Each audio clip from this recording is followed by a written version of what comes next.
Now, Warpugs, I know I'm not the only person that has done this before in the past. I know I'm not the only person that has done this. Every single solitary one of us has loaded up a game and has tried, any kind of game where you lead an army and you want to make one guy to lead it that is an absolute beast. Anytime I play Bannerlord, the army is a sideshow compared to me. Because I want to take a two-handed greatsword in there and just start clearing house. Well, two-handed axe because you got cleave, all the other kind of stuff. I want to go in there and start clearing house, jump over the entire infantry line in a horse, dismount, and wipe out the archers. That's my game. Well, I didn't know you could do that in Total War Warhammer 3. Grim Kleaper figured it out. This was requested by Bloody Magpie. Guys, if you have not seen the Grim Kleaper yet, you're in for a little bit of a treat. If you haven't seen me yet, well, hi. Nothing else to say other than that.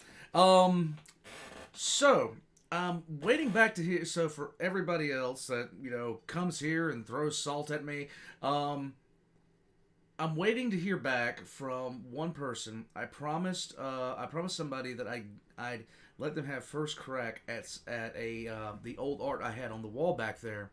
The old comic book art. They're going to make a selection, and then the other one is going up on Patreon, and it's going to be just a random draw, and I'll be mailing out as soon as I get the word back about which one exactly they want. It's either going to be the Superman and one of the Dual one by Sawyer, and yeah. So, guys, I have seen this in my list, and I have been sitting there going, just wanting to watch this. He must run a better rig than I do, because I love my computer and everything like that, but it's getting up there in age. It's getting up there.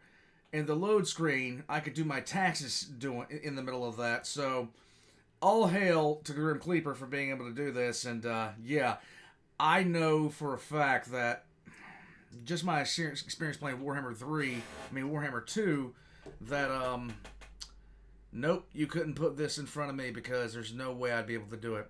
Oh, I forgot a little thing. Hold on a second. God. Getting used to a new background takes time. Takes effort. There we go. Hooray. Guys, the Grim Kleaper. Thank you, Bloody Magpie, for the recommendation. Let's get into it. Let's rock and roll. Who would win? Every known being in the universe or a gun? Total Warhammer 3 is a massive game with over 275 factions, and today we'll be fighting them, all of them, by declaring war on every single nation from turn 1. And what better way to do it than with the strongest... Am I watching the right video here? Because this is gonna be a lot. Magical spell ever invented. Gun. As a fleet of undead pirates, the vampire coast boasts nothing but powder, cannons, and the doctrine of manifest destiny. Hooray! All led by Count Noctilus von Washington, founding father and author of the Second Amendment. Now, Count Noctilus is a very special lord, because he is the only character to start in the middle of nowhere. Our capital, the Galleon's graveyard, is completely isolated in the ocean, so for right now, we're safe. But make no mistake, that leads to some advantages and disadvantages. Yes. the AI can and will send armies here, so that won't last very long. To declare war on every single faction, I'm using an advanced technique called doing it manually. Using a console command mod, I can reveal all factions for diplomacy. Now this doesn't give us any practical advantage, it just means I can talk with any faction, so I'm able to declare war on them. I can only imagine how long this took, because there are a lot of factions in Warhammer. Turned on endgame crises, including the newly added Vermintide. So while I'm starting World War III, some ground rules for the campaign. Rule number 1, I must be at war with every faction and must immediately declare war if I meet a new one. Throughout the game, new rogue armies, horde factions, and rebellions will end up spawning, that I don't have vision of. But as soon as I see them, rule number 2, I cannot make peace unless I declare war immediately after. Meaning our... So he doesn't want peace, he only wants problems. I vastly understand this man's point of view. Peace treaties are just scams to extort money. And lastly, rule number 3, play War Thunder? Wait, I didn't write. Wait, what? The sponsor of this video, War Thunder, where committing military atrocities has never been more fun. Channel the... And getting people sent to jail for leaking classified documents has never been more relevant. power of God, anime, and over 2,000 tanks, planes, helicopters, and ships on PC, Xbox, or the PS5. Fight for the honor of your great leader with Chinese tanks. Or the bellowing might of the Italian Navy. With every vehicle modeled down to each component, you'll know what it means to truly war thunder. Right now I'm playing China, and it is going smoothly. I would say smoothly. Somebody please help me. Most comprehensive vehicle combat game ever made. It's historically accurate down to even the smallest Japanese decal. Hey! And if you're less hardcore like me, don't worry, there's options. The only thing this game is missing is civilians. So play War Thunder this nanosecond using the link in the description or pinned comment below to get free stuff. And if you don't, just remember, I'm watching. With all of that said, let's get back to things. Because I would like to formally... Guys, if you would like to join me in suffering in War Thunder, link's gonna be in the description below. Pick yourself up a promo. Do some stuff. Just don't pick Sweden. Just don't pick Sweden. Just, from me to you, don't pick Sweden. Welcome you to hell. The fruitful result of me spending over an hour just declaring wars. Oh my god. You know things are serious when you have 5 save games and it's still turn 1. After declaring war on the final faction, our wars list was this. And just like that, I destroyed pretty much all hope of world peace or the UI working as intended, which leaves just one thing left to do. Fight 275 factions. Well, kill me. Let's go. The Reckoning, let's go. Zombies are pretty awful. Give a zombie a gun and they'll probably miss. But give 100 zombies a gun and now they'll still probably miss. The Vampire Coast mostly consists of deceased rednecks with floating trailers, but Count Noctilus starts with a I resemble that remark. special unit, the Necrofex Colossus. These walking boats are icons of American ingenuity and are the hard carry of our army. But to get more, we need money. Unfortunately, being at war with everyone, holding on to more than just one settlement isn't possible, at least for now. Luckily, most factions are too busy doing their own thing to fight us at the beginning. So our first turns need to be spent preparing for the inevitable 16 armies showing up at my door faster than a Jehovah's Witness. The Vampire Coast also has a horde mechanic that works with Noctilus, allowing him to build and upgrade his ship, functioning like a mobile settlement. At max. So, Horde, like, same thing with Chaos, so pretty much on that kind of motif. There we go. Level, the ship gets powerful bonuses, but it costs multiple black market kidneys to get there. Yay! Although as respectable gentlemen, we have a few options to make that money. We could sail to the islands and wrecks around the ocean for treasure, or just steal it. Sacking coastal settlements requires targets and enemies, of which there was no shortage. Green represents friendly land. Guess what red is? It's already turned 7, and the first AI has sailed into absolutely nowhere to try to attack us. But one of the big positives we have, being in the middle of nowhere, is that for people to sail to us, they take attrition on the sea. Not like that stops the AI, or these random ogres dying. Unsurprisingly, our first turns are mostly just upgrading our capital, horde buildings, and resurrecting more units. As an undead faction, we do have necromancy, meaning we instantly resurrect units, scaling based on how many have died in the area. More casualties equals more plentiful and powerful recruits. On turn That's busted. 10, I decided to step 1 foot outside of our base. Hello again. What a great idea. The armies we're fighting are either multiple 20 stacks or a homeless guy. By turn 15, Archon got bored and left, so we sailed to a nearby Skull Island, able to auto-resolve a fight that really doesn't look like we should win, and still get a cool 20,000 gold. To make even more money, we sailed over to Lustria near all the port settlements, because instead of occupying cities, we can establish pirate coves. These function as mini settlements, allowing us to siphon income from their owner. So despite only having one settlement, we can still scale our economy to afford more units. Moving out to the northern cities, it's important to remember that being on land is an absolute nightmare. Case in point, that is a lot of That is a lot of, naked green men. That is a lot of mushrooms. I didn't ask for this many mushrooms in my pizza, but I sure as hell got it. For reference, we have almost no melee units. We really just have 1,601 guns. Something cool is that by upgrading our ship, we get cannon barrages as army abilities. Slightly better is the walking Colossus shooting his hand cannon like a SoundCloud rapper. The only issue is that it runs out of ammo quickly, but our gunnery whites can give it more. Despite us having nothing but rusty guns and decomposing soldiers, apparently that's all we need. That and Noctilus eating several thousand damage and almost dying, I don't think we had any business winning that. We did lose our depth guard, but gunnery mobs are both cheaper and comparatively better. With all the casualties taken, a necromancy site was created, so we could resurrect more units if we ever came back. But right now, our army was pretty solid with mostly gunners. So by now, we'd reached turn 22, mostly unharmed, despite the Look, there's never a problem that can't be solved with enough DACA.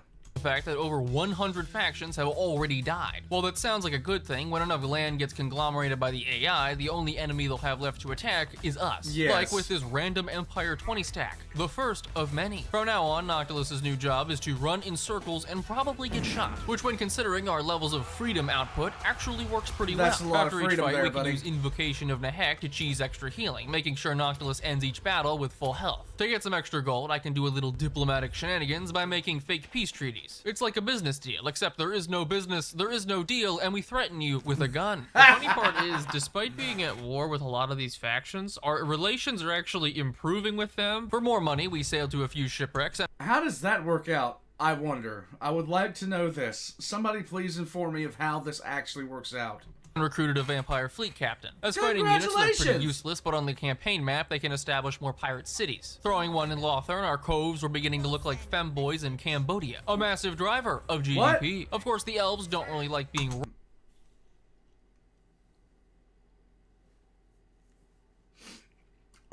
robbed, as is pretty evident. With Ulthuan being so unfriendly, we found somewhere else a bit more welcoming. The peasant pits of Bretonia. And of course, yay! We're gonna roast the French. I like it. Turn of being on land.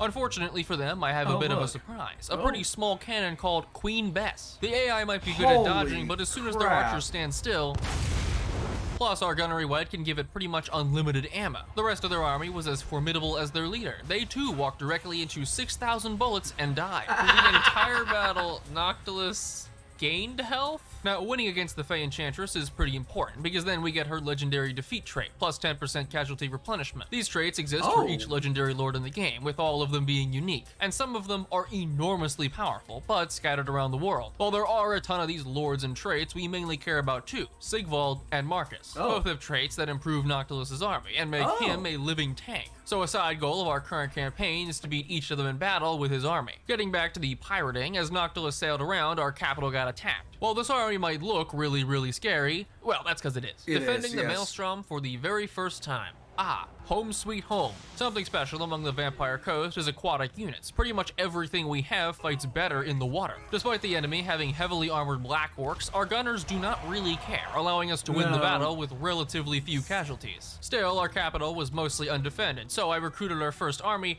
30 turns into the game. To reinvigorate those zombie tax dollars, we could pay a little visit to Eltharion. Oh, never mind. There he is. One of his armies did walk into an ambush, letting us test our new cannons. By upgrading Noctilus's ship, we gain even more of those map-wide cannon shots. We'd also given Noctilus the ability to summon— That's just not polite. That's a war crime.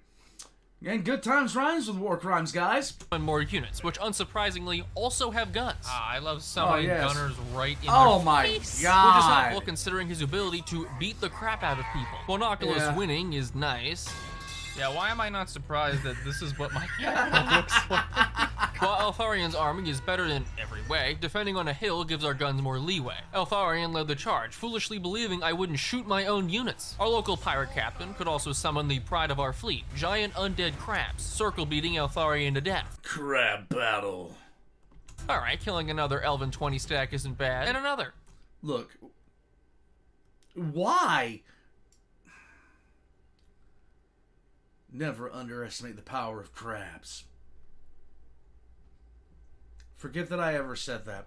And another two. I sure would love for Noctilus to come help if he wasn't running from wood elves in the ocean. The only positive is that we'd recruited a renowned admiral, allowing us to switch our second army's leader to one with his own horde and shipbuildings. Okay. Alright, so I'm gonna do my best to cheese this one using the help of the AI. By turning off control large army, that means only 20 units can enter the battle at once, but by making this an AI controlled army, we get 40 and they only get 20. So even though their reinforcements are already here, they can't summon anyone else because they're at their 20 out of 20 cap. But for us, well, because ours is an AI-controlled army, we just get everything. Despite our overwhelming numbers, we are also overwhelmingly incompetent, with extreme inefficiency because our army is quite literally falling apart. With the first army swarm, we barely pulled out a victory on the reinforcing second, resulting in a huge number of corpses. How many?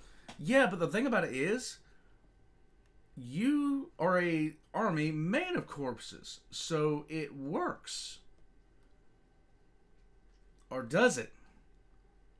I'm an idiot. You might ask? I don't know. I never counted, you know. To clear the remaining armies, Noctilus sailed back to the capital, taking out another 20 stack and earning a new mount. That house-sized Jumanji-looking ship we have, yeah, now he rides it. Oh, hey there, Tyrion. Oh, cool. Couldn't see you down there. Tyrion's legendary defeat trait was a nice bonus, adding army-wide melee attack. But what scared me a little bit more was Alariel the Radiant, or more aptly named, Alariel the Psychopath. Oh, Whenever God. I play Immortal Empires, there's 3 things that are always guaranteed. Whatever.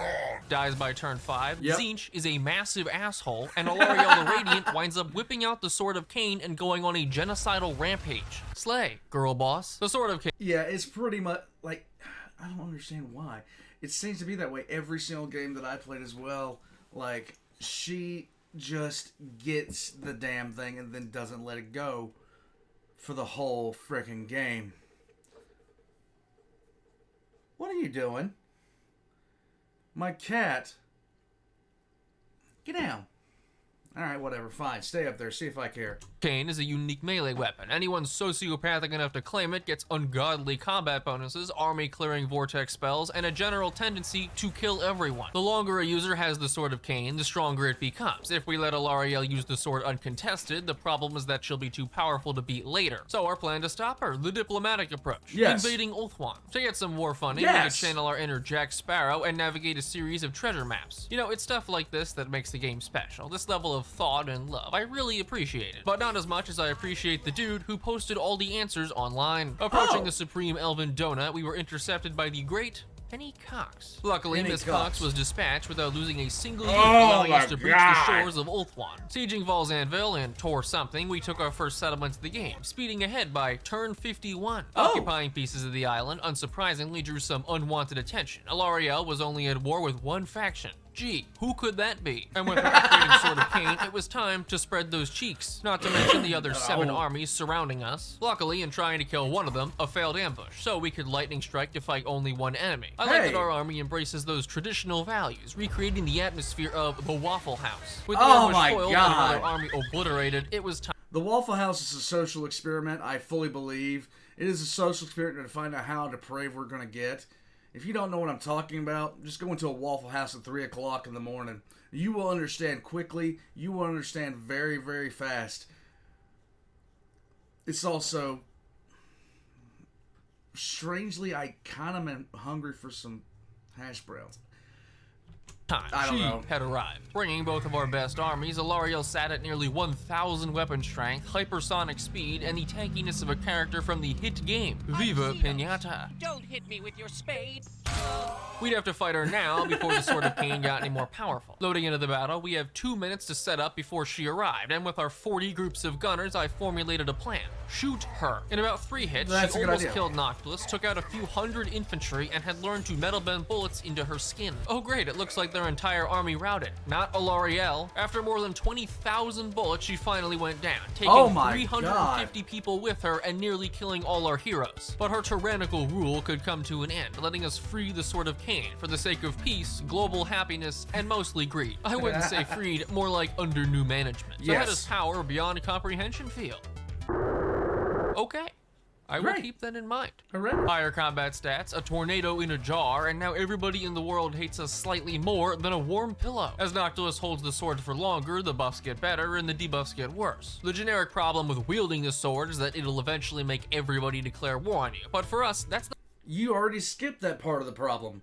You're already there, buddy. You're in good hands. a problem, it's a feature. With Alariel wounded, it was a huge weight off our chest. Of course, that's like moving a boulder off a mountain. She may be gone, but they certainly aren't. The stage 1 Sword of Cain is fine. Running Noctilus into the enemy army alone is not the best idea. Yet. It's also important to remember that these gunners are tier 1 units, fighting much stronger armies. To really get Noctilus's army into late game shape, it would need an upgrade. And infantry, don't cut it. But that Necrofex Colossus we have, now that's not terrible. Because the upgrade isn't cheap and the High Elf capital just happens to be nearby, I necromanced a... Is that a word? Necromanced?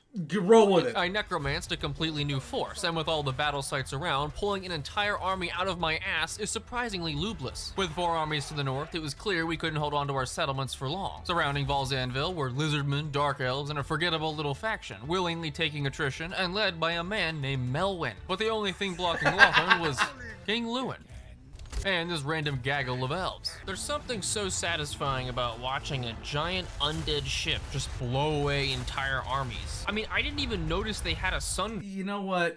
That is very true, and the sheer fact of the matter is, we all need that at least one point in our lives, guys. We just need it at some point to see a basically barnacle-encrusted boat walk around on land shooting cannons at things. The Killdozer has nothing on the slaughter ship, okay? Dragon. It just died anyways. Wow. Nice fire. Bringing 2 armies to the gates of Lothern, we fought a grand siege using auto-resolve. And then stole 25,000 gold. Now all we have to do is Alarielle, round 2, Kung Fu. Panda is a very good movie. Alarielle may have better units, but we have the sheer unwashed masses. Well, this is 3 armies against 1. All our units are extremely injured, and Alarielle's army wasn't the only one nearby. The plan was basically abuse Wind of Death, our army cannons, and use Noctilus as a meat shield. For the rest of the campaign, we're going to be seeing a lot of this spell. Escaping into the ocean, it was clear we need to abandon our settlements at Gucci Island and regroup back at the capital to spend that elven gold on a really, really big boat. And the ability to recruit more Necrofex Colossi. Now, normally these Colossi are absurdly expensive, with almost 500 upkeep per turn, so a whole army of them would probably collapse our fragile economy. But as a savvy American, Noctilus has mastered the age-old art form known as minimum wage, granting a 20% reduction in upkeep. When we combine that with another 20% for level 5 Horde, minus 23 from skills, minus 15, minus 10, and minus 8, we get a grand total of 96% upkeep reduction, meaning it's more expensive to upkeep this than this. So while we're recruiting, let's take a step back and look at the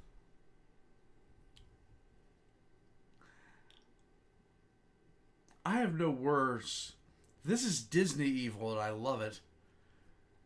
Well, at least in this one, we're not going to see any movies drug up from the grave and ruined. Continue, guitar! The world so far. Right now, Ulthuan is pretty much owned by Tyrion and Alarielle, but what about everyone else? To the northwest, we have Malekith and Marathi, the Every single time the incestuous couple comes in, I don't know quite what to say.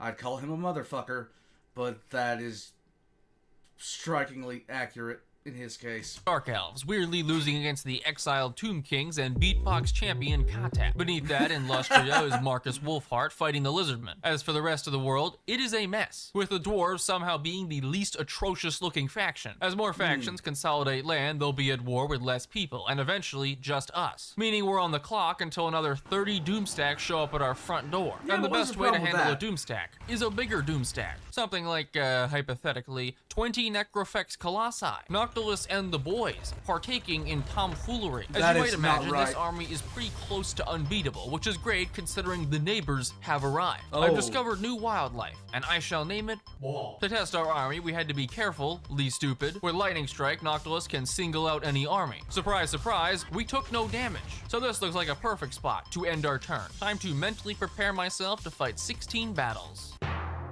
Never mind, because not a single AI attack, choosing life over Noctilus!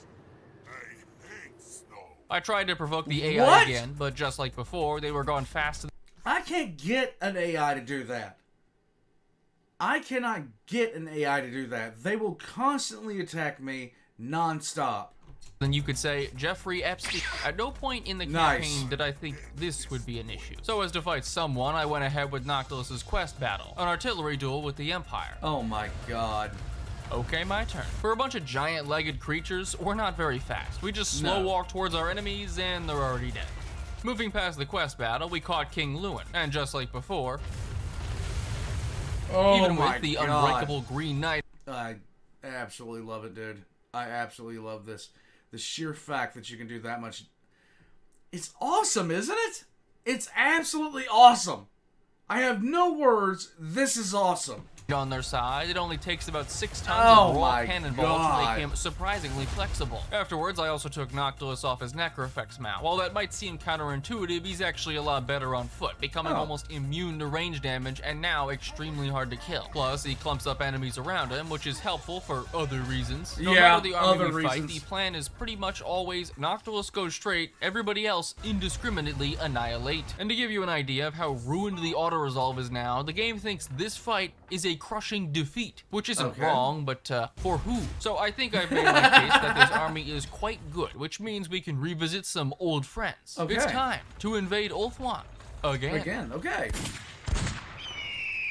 Manifest destiny. To begin our crusade of world conquest, our first mission was to completely occupy Ulthuan. As a giant island in the sea, it's both easy to defend and gets avoided by most of the endgame crises. Taking our very first steps onto land, okay, see, now this is a crushing defeat. A 1v3 coupled with injured units, a scary enemy lord, and being outnumbered 179 to 1. Well, we are not favored in this fight whatsoever. Okay, Tyrion, I hope you know what you bargained for. While Tyrion sat there and just got shot, we sent Noctilus in completely alone. Not very fair for them. One hit with our big stick diplomacy, and their HP is gone. Great as it might seem like it's going, it wasn't very long until all our Necrofex were fighting in melee, where they kinda suck. The only positive is that they drop zombie summons to protect them at half health, but Tyrion is a little too good at fighting them for it to matter. Alright, we're down to pretty much just 3 Necrofex, Colossus, Noctilus, and a whole lot of summons.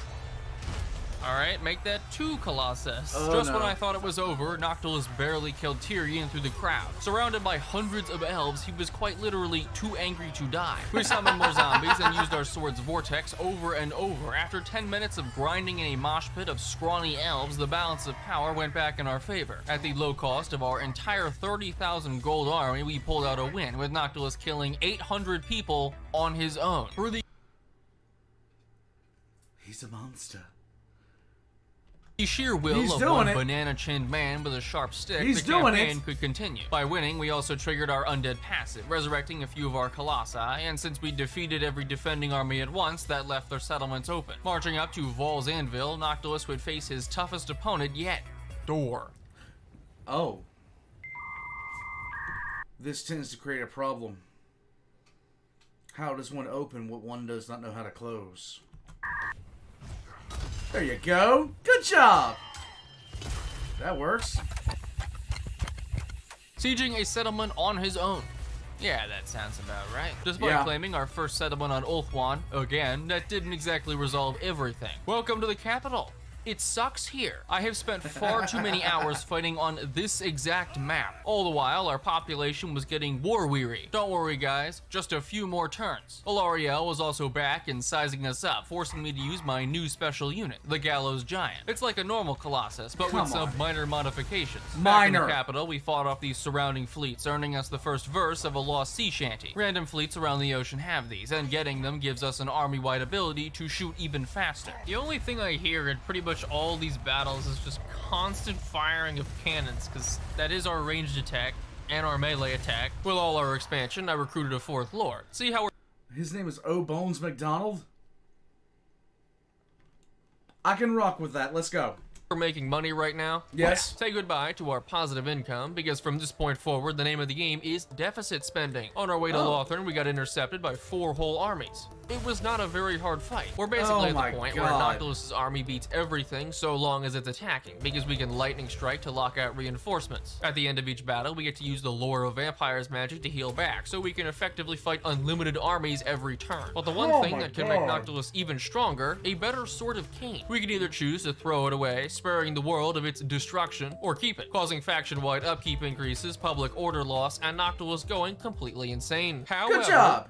Bigger sword, putting us at a whopping 1.1k weapon strength. So when arriving to siege Lothern, we sent Noctilus in alone yet again. My old nemesis. The door.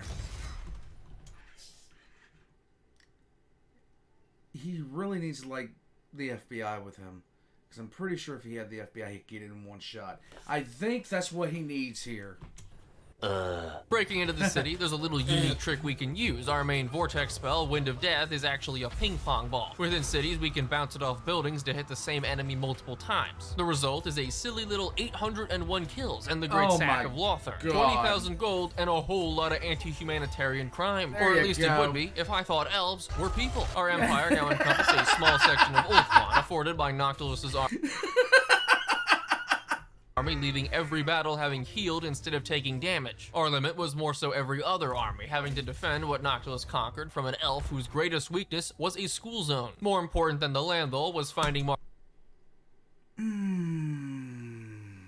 Marcus Wolfheart. As I said a while ago, the two legendary lords we wanted to fight were Sigvald and Marcus, with one of them in front of us right now. The Lizardman army was more than ready to do nothing, while Marcus came in as reinforcements. It's the flight of the Eagles, except the Eagles are going up against 18 anti-aircraft guns. It didn't take long for Noctilus to find Marcus and win in 2 hits, gaining us his legendary defeat trait, increased range damage for everyone. Our next target would be Sigvald, because his trait will make Noctilus unkillable, but because he lives deep in the Chaos Waste, we'd have to wait until we could reach him. In the meantime, our armies expanded, recruiting famous admirals like William Bootycatcher and the Bootycatcher. Our current second mate, Burke Black, who is busy taking the gates. But where's the Booty Warrior? And that's what I'm wondering. You could send him to fight Sigvald. Just never mind. Protecting inner Ulthuan. We also researched a special banner, which gives 20% ward save or damage reduction. Combining that with the Sword of Cain's 35% ward save and a random amulet's 8%, Noctilus was rocking a solid 63% damage reduction, which effectively more than doubles his health. With all the new land we'd gained, we could afford new armies and keep conquering Ulthuan, so long as foreign powers didn't intervene. But at turn 87, it's not like anyone had a reason to mess with us. Oh boy. You know, I figured, maybe they're pretty close, like near my capital or something.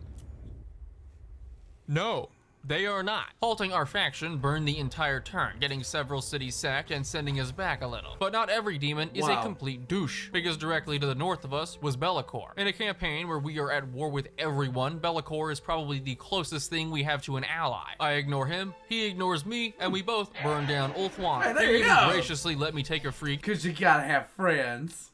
gate, and before I could repay the favor, conveniently disappeared. But in taking the gate, it revealed a new friend, Malekith, internet edgelord and incestual enthusiast. Malekith comes. Back in the main part of Ulthuan, we began sieging the last resistance inside the island. After fighting 3 consecutive lightning strike battles, Tyrian City was exposed, which we conquered using the ancient art of waiting for them to starve. Elsewhere, Burke Black took another from Alariel, Orion rammed his head into a garrison, and we got a quest for the final verse of our sea shanty with some of the best bonuses I have ever seen. But even with the shanty that doubles our fire rate, most of our armies weren't very strong. Zombie gunners and polearms are objectively terrible units, even if... Look, you can say that all you want to, but the sheer fact of the matter is, you're launching several thousand bullets at them before they even get to you. I'd call that legit. They are cost efficient. And we couldn't just auto-win with Noctilus because his army can't be everywhere. Although we did get a special ancillary for a ship's carpenter, minus 50% horde building costs for a single army. Except you can move ancillaries around, instantly, at any time, to any lord.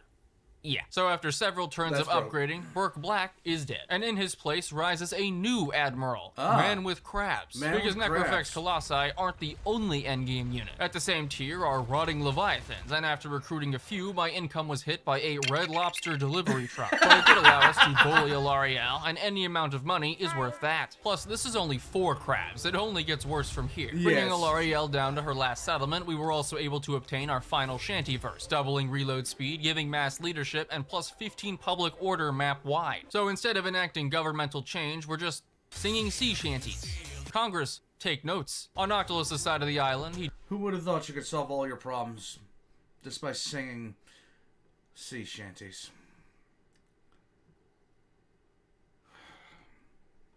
Somebody please help me. Demolished about 420 stacks in a single turn, chopped down Durthu, and wrestled control over most of Ulthuan, even eradicating Alariel's faction. Despite mostly dealing with the High Elves, we now had to deal with these slightly more sober elves. Noctilus was busy sieging one of the major High Elf settlements, blocking the rest of their land, although apparently shooting cannons at walls is surprisingly precise. For whatever reason, they keep sending out one unit at a time to duel Noctilus. Eventually, after wiping out most of their single entities, I got bored. Right now is pretty much the grindy part, fighting unlosable lightning strike battles and reclaiming settlements, so I'll skip ahead to turn 110. Okay. In just a few short turns, we have grown, but not alone. The old world is almost completely ruled by dwarves, Empire, and Cathay, which would be fine if they weren't all allies. Empire ships were already showing up at Ulthuan, and Malekith was ready to get goofier than a moist critical police chase. A silver lining was that the High Elves are dead. With one last fight against Lothern, we'd removed all High Elves from Ulthuan, but other enemy armies were pretty much everywhere, requiring me to sail out and fight several dwarf armies per turn. In summary, things are bad. I hated fighting the dwarves. Like, I really hated fighting the dwarves. They live up to their reputation as far as being solid frontliners, but the worst thing about them is their range units, for some reason, they just kept on pasting me over and over and over again. It actually made me quite sad. Armies that also hit the campaign movement limit. Because we have so many movement bonuses, there's no difference between march stance and default stance. So apparently these peg legs run off rocket fuel. On the less horrible side, we were forcing Chaos and Bellicor from the island. Our income was not negative, and Crabman had acquired more crabs. They may be heavily armed, but we are heavily legged. Yes. I guess you could say we beat the crab out of them.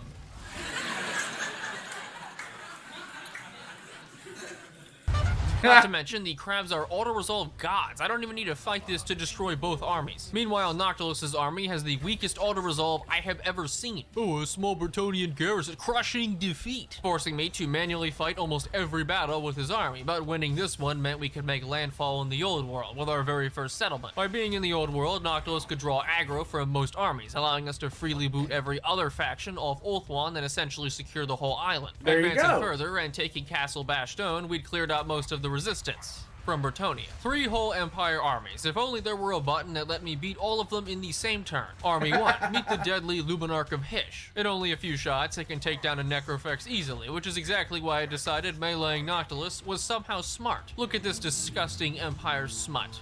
Yeah, that looks rather disgusting and not safe for children or anybody of any age whatsoever. In fact, it'd be better if we never talked about it again.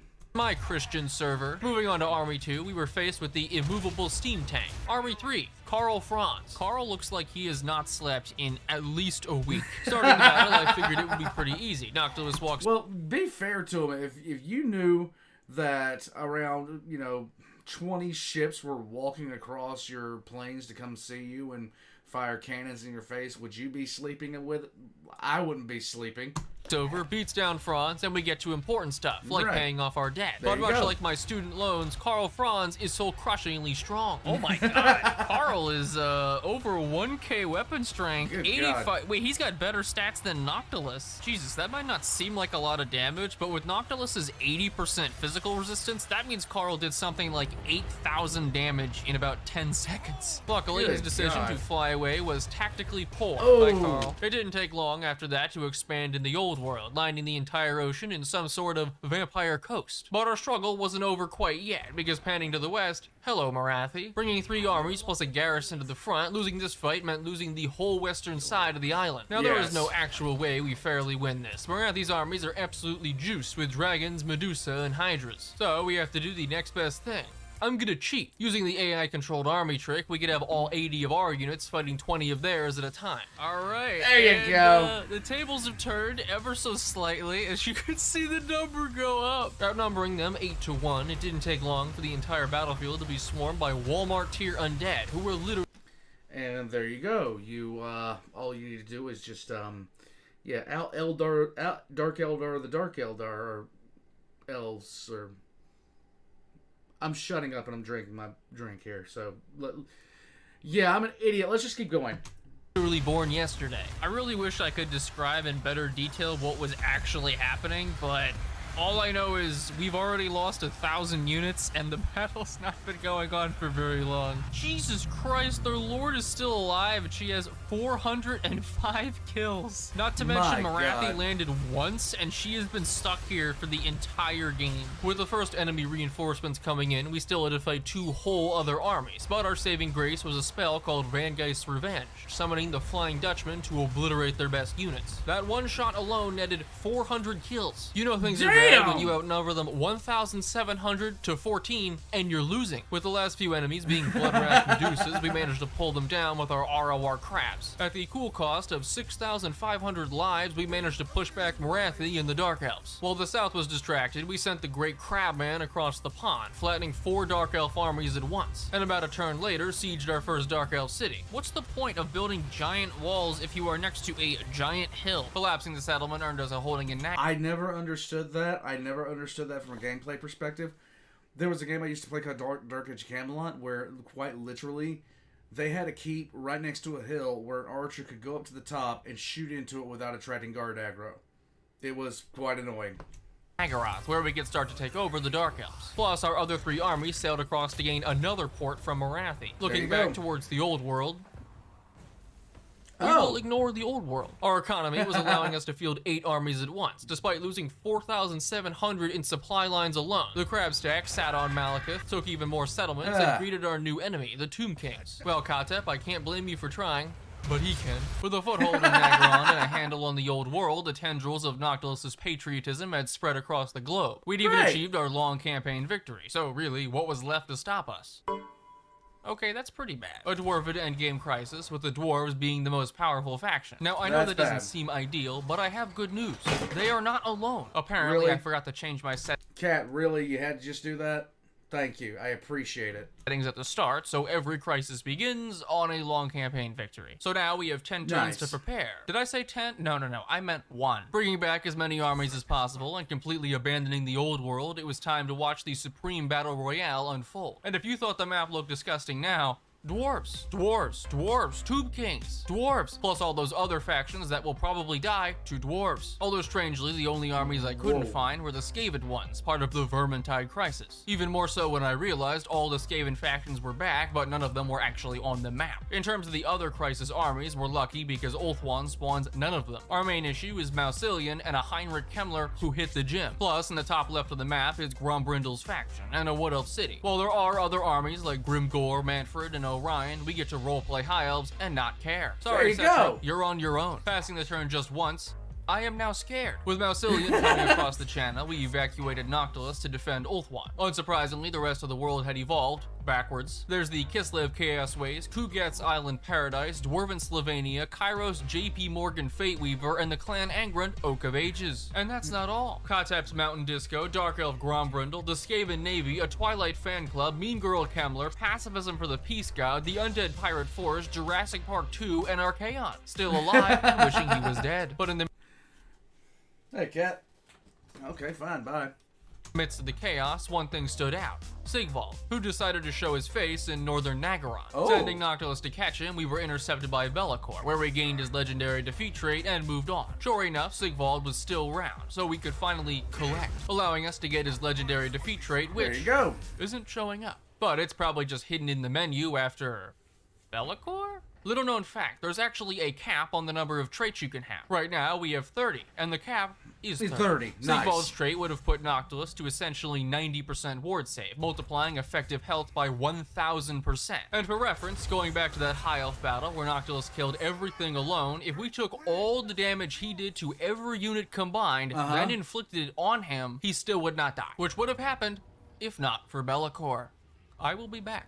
But right now, there was something slightly more pressing. A nuclear bomb under my city. Ikit had made a nuclear launch detected to Ulthuan and infested it with the Under Empire. Naturally, his first inclination was domestic terrorism. Clearing the Undercity isn't difficult, but there's no way of knowing how many others there were spread around the world, so I went about putting detection in every settlement. Right now, though, our biggest threat was Grombrindal and the Northern Dwarves, because leaving Noctilus out on his own For as invincible as Noctilus is, the rest of our army is less so, and losing Necrofex is fairly expensive. To that end, I spent the next half hour kiting while Noctilus killed their entire army. After 40 minutes and several dead Necrofex, we beat the dwarves. And immediately afterward, the Skaven crisis. Plotting underneath the earth, they'd finally arisen to take over a swamp, a desert, this dwarf's ass, in the middle of literally nowhere. Now, as much as I want to conquer the entire world and paint it hot pink, we've run into a bit of an issue. Lag. There's something like 500 armies on the map right now, and each turn takes a decade to pass. Call it laziness, call it decadence, but instead of fighting through every single province and forgetting what grass looks like, I have a better idea.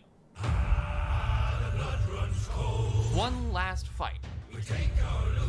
Okay, that works for me. Our armies were near invincible, our land expansive, and of all the enemies we could go after, there was clearly one that stood out. So to make it fair, I disbanded every Necrofex we had and sailed Noctilus to our destination. Hello, Be'lakor. May God have mercy. This God. There you go.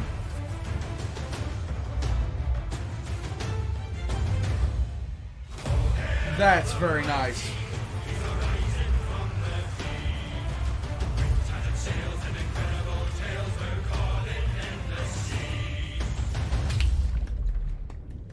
Thanks to all of you, I've made the decision to go full-time. Now I can finally become the content creator I've always wanted to be, playing games like Dota 2, Minecraft, and the sickest reactions you've ever seen. So Noctilus, do you have anything left to say?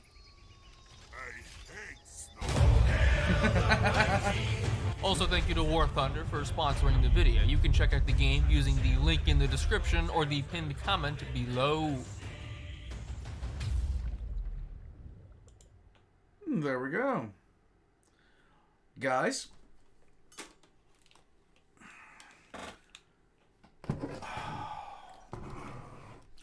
Okay, so hear me out. Hear me out. This is the exact same kind of thing I like to do on Bannerlord. I like to run in and die. Run in and fight. But I haven't seen this done on this game before. He took an entire city as a one-man army. I absolutely love that. I can dig that, and I can rock with that.